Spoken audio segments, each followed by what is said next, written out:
What's good, YouTube? It's your boy Jero back with another video. In this video, we're going to talk about the best badge setup and the best defensive settings to use if you're a lockdown. Either you could be a new lockdown that just started the game, or someone who has a good experience. This video will definitely tell you like tips and tricks for experienced lockdowns and casual lockdowns who are just starting to play the game and learn the game and fill it out, you know. So starting off with the video, we're going to do badge setups and what badges to run. So let's go here. For finishing, I run Giant Slayer. Now this build I have doesn't have a very high dunk, so this is just what I run. I mean, it's not the best, but like, you know, it just helps me get dunks over bigger players when they're trying to contest me. Rise Up definitely helps when I'm doing cuts on guards in the corner. I can cut on the guard in the corner. I can go straight up and get a dunk animation or a standing dunk. Aerial Wizard, I just run this so when people throw me oops, I can catch them, and it's easier to catch them. You don't have to perfectly time the oop if you're running Aerial Wizard. If you just have Aerial Wizard on, it's most likely gonna go in if it's wide open. If the alley oop is wide open or the oop is wide open, it's gonna go in for sure. So that's why I run Aerial Wizard. Shooting badges. My shooting badges, I run Amped, Guard Up on Silver, Value Shooter more Silver, Comeback Kid on Bronze, Clutch Shooter on Bronze, Corner Specialist on Gold, Green Machine on Gold. The reason I run these badges is definitely because a lot of people ask me what badge I run because I'm a good shooter. I'm one of the best shooting lockdowns on Xbox or on 2K in general, for my opinion. That's just me. Yeah, a lot of the people said it, but that's just my opinion. But so this is, a lot of people ask for this and want to see this. A lot of people look at my build and try to look what badges I'm running. I have changed these up. These are not the badges I had at the start of the year. I have changed these up a bit, so I mean, this is just what I'm running right now. Playmaking, I run Needle Threader Silver, Break Starter on Bronze, Bailout on Bronze, Quick First Step on Silver, I believe, Fire Skip on Bronze, Unpluckable on Bronze. These are the badges I run for my lockdown. I have decent ball heading on this build, so it's just what I chose to pick and run with. For my defensive badges, I run Brick Wall. A lot of people are asking why do I run Brick Wall on lockdown. The reason you want Brick Wall on lockdown is when you're getting bumps, other badges like clamps and stuff like that, when you're getting bumps on lockdown, like if you're running this badge, it will literally like run down the PG stamina. So when you're running down the PG stamina, it's good because, I mean, you're getting bumps on them and you're running down the stamina, so it's going to be easier for you to play defense, and you're most likely going to get the stop because the shot he's going to put up is not going to be a high percentage shot, and the shot he's going to put up is going to be a shot where he has half of his stamina, so it's going to be really hard for him to time that shot that he's trying to take, you know. So definitely a great badge to run for lockdowns. Box Out Beast, I just run this so I can box out the center. If I do a full switch with the power forward and I get cracked on the screen, when I go in the paint and I try to box out that center going for the rebound, if the shot goes up and my power forward got a good contest, I can have a chance in the paint and hold the center off for just enough time for my center to come get the rebound. I run ankle braces on Hoff. The reason I run ankle braces on Hoff is because I used to get stunned a lot, and when I run ankle braces on Hoff, I know a lot of lockdowns I run it because they don't think it works anymore. But I still run it. I run it on Hoff because it works for me, and you will never see me get stunned. If anybody ever does a good move with me, I've never got stunned running this on Hoff, so that's why I run it on Hoff. It actually works for me as far as getting stunned. Pick Dodger, I run that on Hoff. Every lockdown usually runs it on Hoff. It's just a natural thing people run on Hoff. It works. I mean, I don't lose as much stamina going through the screen, so it definitely works. Workhorse on Hall of Fame. This badge, I love it because it helps me get to the ball faster. I just move faster on the court. I just like the movement with it on. It feels so weird playing lockdown without this on. Like, you'll feel the speed difference as far as moving around the court and moving on offense or defense. As far as where the ball is, it definitely helps. It just makes you move faster on the court. I run Menace on Silver. If you guys didn't know, go check out NBA2K Lab. They will tell you about these badges, all of these badges, and what they do and what they best work at certain levels. Menace actually at Silver is the same as it would be if it was on Hall of Fame. So Menace Silver is basically Menace Hall of Fame. Chase Down Artist on Gold. This is so, if you want anything under gold, you're not going to get a lot of good chase down animations. Like if you want the crazy LeBron James backboard slam blocks off the backboard and crazy stuff like that, you definitely have to run this on gold to get that animation every time. Anchor, you need anchor because a lot of guards be forcing in the paint. A lot of centers be forcing in the paint, so you definitely need to run anchor because a lot of these guys just like forcing stuff in the paint, and it's most definitely going to give you a red contest. If you're locked down with some type of interior and you have this badge on silver, you're going to get really good contests for your build or whatever. 6-7 lockdown, 6-6. If you're running this, you're going to get good contests in the paint. Challenger Hall of Fame. I run Challenger Hall of Fame because playing lockdown, you need to get the best contest you can get. If you playing good defense and you can't get the contest, Challenger is going to help you get the contest. Challenger is a great badge. If you're not running it, I don't know what you're doing. You need this badge to play lockdown. Very vital and very important to whatever you're doing on the court as lockdown. Clamps, I mean, I still get clamp breaker. To be honest with you, clamps is just, it just look good. You get a little good bump. It looks good. It looks great until you get clamp breaker 2 seconds later. But to be honest with you, clamps is still a good badge. You still need it. Without it, you're gonna get clamp breaker way more. If you're a lockdown, you're not running the Hall of Fame. Without this badge, you're gonna get clamp breaker way more. So don't just listen to me saying that it just completely doesn't work. I still get clamp breaker and guards still blow past me and get animations off because that's just how the game is. But if you're not running this badge, you're gonna be way worse. So keep clamps on Hall of Fame. Glove. A lot of people ask me about glove because everybody knows I know how to get plucks. I know how to get a lot of bump steals. I just know how to get steals in general. I know how to time it. I know how to do all that. But lucky for you guys in this video, since YouTube and you guys are rocking with me and you guys are really messing with my content, I'm gonna help you guys out. I'm gonna show you guys in-depth version of how I get my steals, how I get my plucks, how I get my bump steals, and how I time my steals, and how I body place in my steals. I'm showing you guys all that in this video. So please stay locked into this video and do not leave this video. If you want to be a good lockdown, you want to learn how to get the steals I get and the timing I get and master steals, how I've almost fully mastered, please stay in this video and watch the full video. All this stuff will be in there. Please stay tuned. But I do run glove on Hall of Fame. The reason I run glove on Hall of Fame is because I've studied with it in glove on Hall of Fame. Like when you need that pluck and when you need that steal, if it's a clutch part in the game where you just really need to steal this play, trust me, it's going to give it to you. Not every time, but if you time it right and you listen to my guy and you listen to what I have to say and my methods on how to get steals, trust me, if you practice and you work hard at it, you will guarantee get that steal every time. Promise you, no giving. You will know you're going to get this steal. You'll get so good at it, well, when you press X and you time it right, you know it's going to get a steal. You know you're going to get it. So stay tuned. Now we're going to head over to my defensive settings and my settings I run for my controller and just everything. For my defensive settings, let's go to my defensive settings and my controller settings. I'm going to just show all you guys all my settings for everything.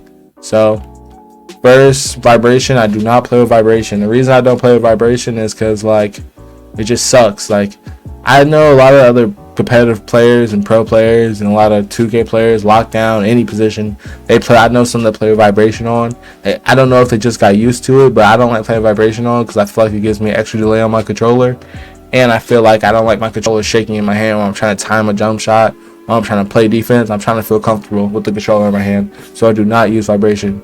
Shot meter. I definitely have my shot meter off. Anyone who really uses the meter, I know people who use the meter, like a lot of people that had Zens use meter, so I wouldn't recommend using the meter. But I mean, I don't use the meter because I literally can't shoot it anymore. When I first started playing, when I first started playing 2K, I used the meter, but I can't even use the meter anymore because I'm so used to not using it. So when I use it, I just can't shoot anymore. Don't use the meter if you're trying to be a competitive player. I'm just saying right now, just don't use the meter. Just learn how to shoot out the meter. You even get a boost when you don't shoot with the meter. So I'm telling you guys right now, just learn how to shoot without the meter because it's going to give you a boost and you're just going to be a better player. Shot timing, I do shots only. I don't do layup timing. I know some people that on this game that I've met, they did layup timing. I don't know why, when you could just make a wide open layup without it.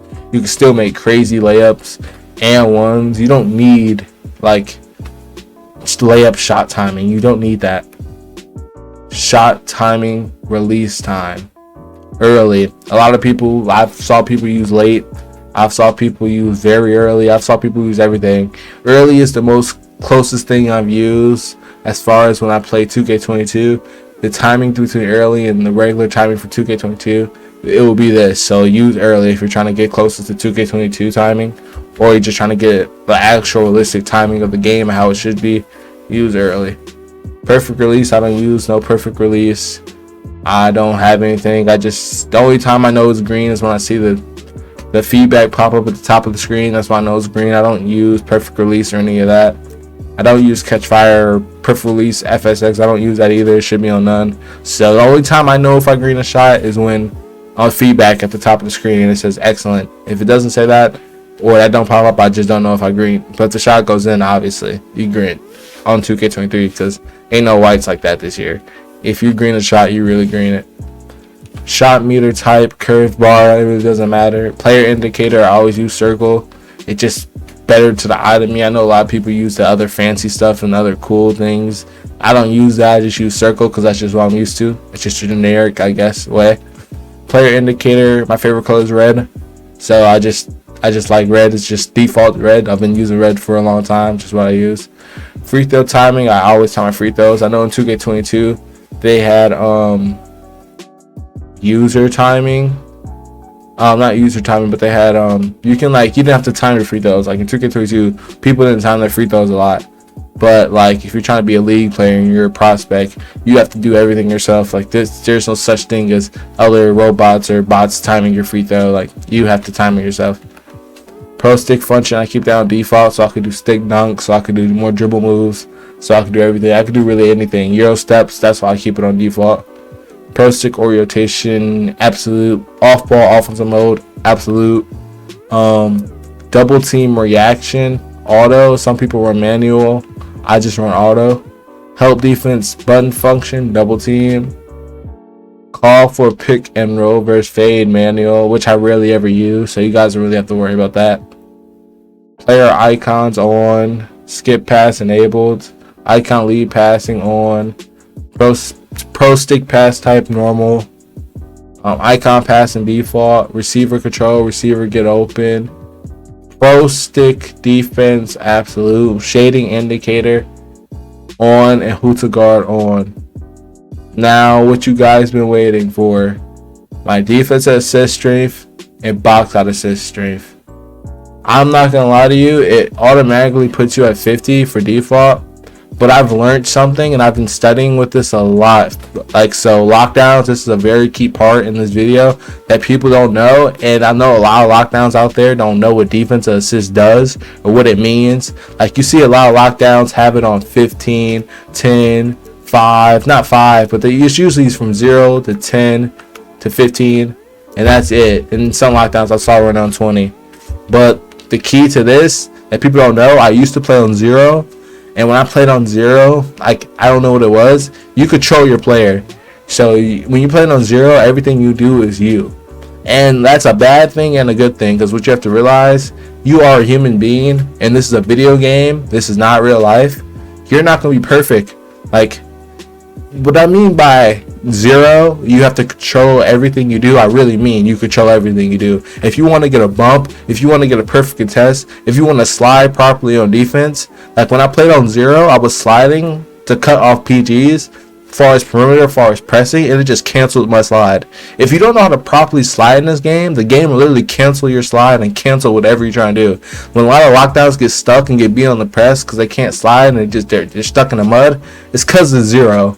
0 literally, it's literally all you. If you don't know what you're doing or you don't actually know how the game works or how to fully slide properly or what you're doing, if you don't have it mastered perfectly, you're going to have a lot of mess ups and there's going to be a lot of weird stuff happening. Like on 0, I used to play good defense and I didn't get a bump. Like guards used to just run through me or run off me because it just didn't give me a bump animation.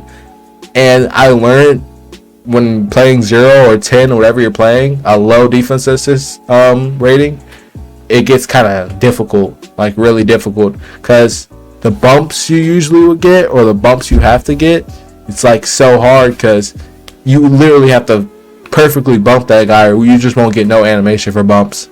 So personally, I play my team. I play play now. I play everything. I'm pretty good at everything I play, as far as defensive wise and rotations wise, or anything I do wise.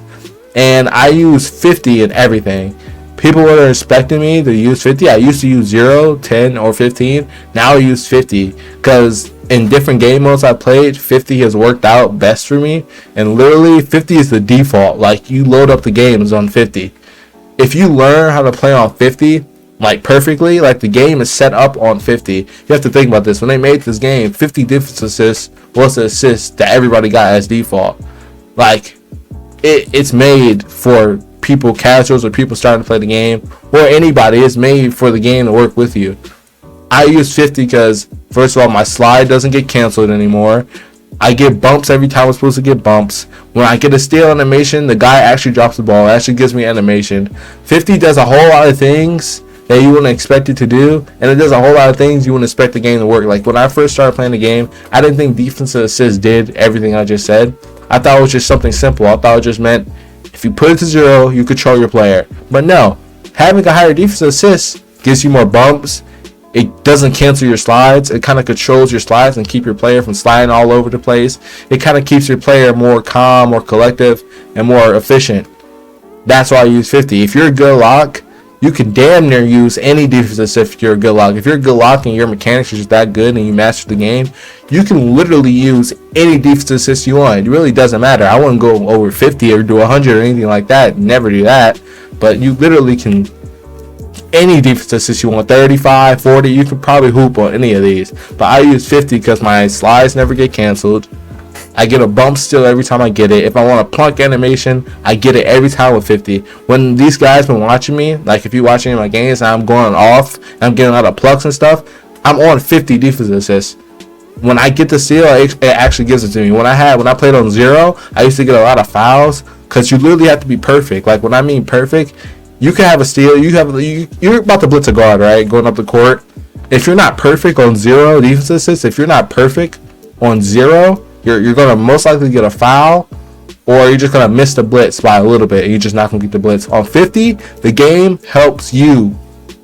You don't even have to do much. If you see a blitz and you go for it, you're most likely going to get it, because the game's going to help you, and you're going to help the game. It's 50-50. He's doing half the work, you're doing half the work. He, by meaning the bot or whoever does that, or however that works, it works, because you don't have to be perfect.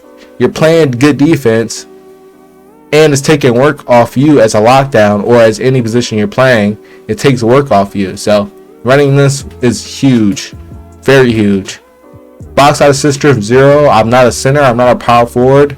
I never use this. I don't want the game telling me when to box out. I'm a lockdown. I gotta move on the court. I gotta rotate. I gotta box out. Then get to the corner. I got stuff to be. I got things to go. I got places to be. I got rotations to make. I got steals to go get. I'm not trying to get forced into a box out animation or pulled into a box out animation I don't want to get. So I just put that on completely 0.